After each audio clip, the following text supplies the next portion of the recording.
देखो यार मैं आज की इस वीडियो में हम बात करने वाले हैं जापान के बारे में। जापान एक विकसित देश है, इसमें भूकंप के झटके आते रहते हैं। इसने परमाणु अटैक भी झेला है, फिर भी जापान से आगे कोई नहीं है।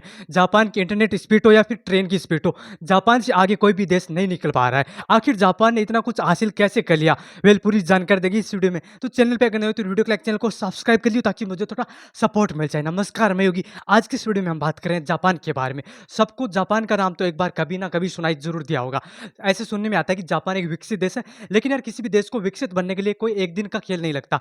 काफ़ी मेहनत करनी पड़ती है, सदियों लग जाती है। और यार जापान की बात करें तो जापान के लोगों को समय की बहुत कदर है। वहाँ ट्रेन 1 मिनट भी लेट नहीं हो सकती। अगर कभी हो भी जाए तो सारी की सारी टिकट टिकट का जो चार्ज होता है वो रिटर्न कर दिया जाता है और सभी से माफ़ी माँगी जाती है। और यहाँ भारत में 5-5 घंटे ट्रेन लेट हो जाती है, तब भी कोई ना तो कोई टिकट का चार्ज रिटर्न किया जाता है और ना ही किसी से कोई माफ़ी माँगी जाती है। चलिए आगे बढ़ते हैं। आप सभी को जानकारी के लिए बता देता हूँ, 1964 में जापान ने अपनी पहली बुलेट ट्रेन का आविष्कार कर लिया था। जापान की ट्रेन का आगे का हिस्सा नुकीला होता है, कोयले की तरह। इसी वजह से इसका नाम बुलेट ट्रेन रखा गया है। जापान की ट्रेन की खास बात यह है कि इसमें लोहे की कील को सीधा रख दोगी तो वो गिरेगी नहीं। और यार भारत की बात करें तो यहाँ अगर बंदा बिना पकड़े खड़ा हो जाए तो वो भी नीचे गिर सकता है। जापान की बुलेट ट्रेन 300 किलोमीटर प्रति घंटा की स्पीड से भी तेजी से चलती है। यार जापान की ट्रेन की जो खास बात है वो एक वीडियो में मैं आपको बता नहीं सकता। इसके लिए फुल वीडियो अलग से जरूर बनाऊंगा, तो वो भी एक बार जरूर देख लियो। चलिए आगे बढ़ते हैं। तो अगर जापान की ट्रेन की बात करें तो जापान की बसों की बात करें तो ये भी किसी से कम नहीं है।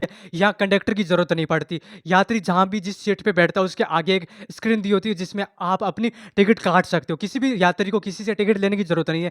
जहां उसको उतरना है वहां की वो टिकट खुद ही काट सकता है और उसको खुद ही काटनी पड़ती है। इतना डिजिटल जापान हो चुका है। भारत में अगर ऐसा सिस्टम ले भी आए तो कोई सक्सेस होने वाली बात नहीं है, क्योंकि यहाँ आधे से ज्यादा लोगों को टेक्नोलॉजी के बारे में नॉलेज ही नहीं है। अगर वो ऐसा सिस्टम ले भी आते हैं तो भाई यहाँ टिकट काटने के लिए भी 2-4 बंदे लगाने पड़ेंगे कि भाई ऐसे टिकट काट के दी जाती है। चलिए आगे बढ़ते हैं। तो अगर जापान आज जनसंख्या की दृष्टि से 12वां सबसे बड़ा देश बन चुका है, लेकिन इसके पास जमीन के नाम पे सिर्फ 3,64,555 वर्ग किलोमीटर की जमीन है। इसके साथ ही जापान की ज्यादातर भूमि पहाड़ी और उबड़ खाबड़ है। इसके बावजूद भी इतनी ज्यादा जनसंख्या वाला जापान इतना विकसित देश बन चुका है। जापान के लोग जैपनीज भाषा बोलते हैं और यहाँ शिंटो और बौद्ध धर्म के लोग रहते हैं। चलिए आगे बढ़ते हैं। देखो यार जापान में आज शिक्षा अनिवार्य हो चुकी है। बिना शिक्षा के आज आप जापान में सर्वाइव कर ही नहीं सकते। यहाँ भारत की बात करें तो भारत में सिर्फ आधार कार्ड ही एक ऐसी चीज है जो अनिवार्य है। लेकिन यार भारत में शिक्षा का कोई महत्व नहीं है। फ्री कर रखा है, अनिवार्य भी कर रखा है, लेकिन कोई ले तो अच्छी बात है, अगर ना ले तब भी अच्छी बात है। अशिक्षित अगर कोई हो जाता है तो उसको ज्यादा परेशानी फेस करनी पड़ती है। यहाँ अगर कोई अनपढ़ रहता है तो वो ज्यादा अच्छे से जिंदगी जी पाता है। अगर कोई ज्यादा पढ़ लेता है तो उसको ज्यादा दिक्कतों का सामना करना पड़ता है। पहले नौकरी ढूंढो, उसके बाद नौकरी नहीं मिलती और मिल भी जाती है तो ऐसी वैसी मिलती है जिसमें वो खुद ही अच्छे से सर्वाइव नहीं कर पाता है। चलिए आगे बढ़ते हैं। जापान की एजुकेशन सिस्टम की बात करें तो जापान में जापान के भूगोल, जापान के इतिहास को पढ़ाया जाता है। वहाँ ऐसा नहीं है कि आप अमेरिका के इतिहास को पढ़ो, जर्मनी के इतिहास को पढ़ो, इटली के इतिहास को पढ़ो, आप चाइना के इतिहास को पढ़ो। जापान में आपको सिर्फ जापान के बारे में पढ़ना है, जापान की टेक्नोलॉजी के बारे में पढ़ना है। ऐसा नहीं है कि आप किसी दूसरे देश के बारे में रट्टे लगाते बैठे रहो। इसके साथ ही जापान के बच्चों को स्कूलों में ही रोजगार सिखा दिया जाता है। जब तक बच्चा स्कूल से निकलता है वो किसी न किसी रोजगार में अपनी पकड़ बना चुका होता है। अगर वो स्कूल से बाहर निकल जाता है तो उसको किसी काम करने के लिए ढूंढना नहीं पड़ता। उसको पहले से ही रोजगार पता होता है कि अपन को क्या करना है। उसको पहले से किसी ना किसी काम में परफेक्ट बना दिया जाता है। जापान में लड़के को शादी करने के लिए कम से कम 18 साल का होना जरूरी है, वही लड़की को सिर्फ 16 साल का होना जरूरी है। चलिए आगे बढ़ते हैं। देखो यार जापान की जनसंख्या आज 123 करोड़ हो चुकी है, लेकिन जापान के पास खेती करने के लिए जमीन बहुत ही कम है। जापान के लोग मच्छी और चावल खाते हैं,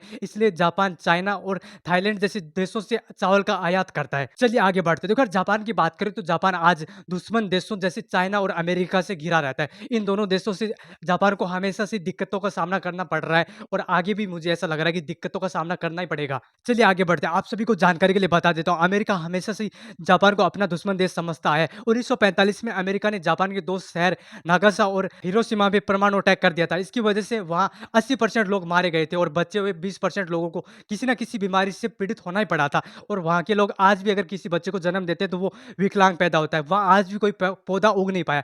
जापान पे ये परमाणु अटैक इतना भयंकर था कि जापान में उस दिन धुएं की वजह से रात हो गई थी। जापान का उस दिन उसी परमाणु अटैक के साथ ही ढल गया था। और मुझे ऐसा लगता है कि जापान पे जो परमाणु अटैक हुआ था उसके बाद हिरोशिमा और नागासा में आज भी सूर्योदय नहीं हुआ है। वहाँ के लोग आज भी विकलांग पैदा हो रहे हैं और जो परमाणु अटैक हुआ था उसकी वजह से आज भी वहाँ जो रेडियंस है उसकी वजह से लोगों को काफी दिक्कतों का सामना करना पड़ रहा है।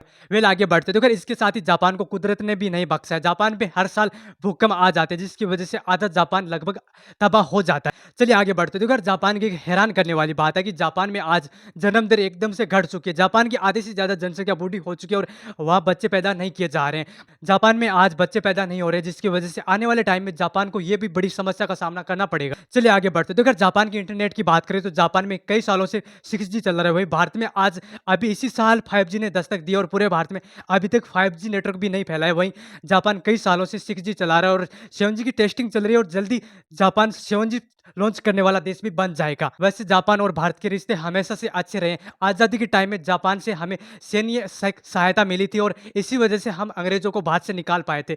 वहीं जापान भी पहले अंग्रेज़ों का गुलाम रह चुका है, तो उसको पता है कि गुलामी से कैसे निकला जाता है और गुलामी का क्या दुःख होता है। तो इसी वजह से जापान ने हमें सहायता देने में अहम भूमिका निभाई थी। इसी वजह से जापान को अगर आज किसी दिक्कत का सामना करना पड़ता है, तो भारत अपनी सहायता ज़रूर देता है। चलिए आगे बढ़ते हैं। देखो यार जापान ऐसा देश है जिसने परमाणु अटैक सहन किया हो और मेरे हिसाब से जापान ही ऐसा देश है जो परमाणु अटैक सहन करने के बावजूद भी वापस अपनी पटरी पे लौटा है। मेरे हिसाब से किसी और देश पे अगर परमाणु अटैक हो जाए तो वो वापस पटरी पे कभी लौट ही नहीं सकता। वेल यार जापान और हमारे देश के लिए एक प्यारा सा कमेंट ज़रूर डाल दियो और ऐसे इन्फॉर्मेटिव वीडियोज़ के लिए वीडियो को लाइक, चैनल को सब्सक्राइब कर दियो। जल्द आ रही होगी एक वीडियो के साथ। तब तक के लिए बाय बाय।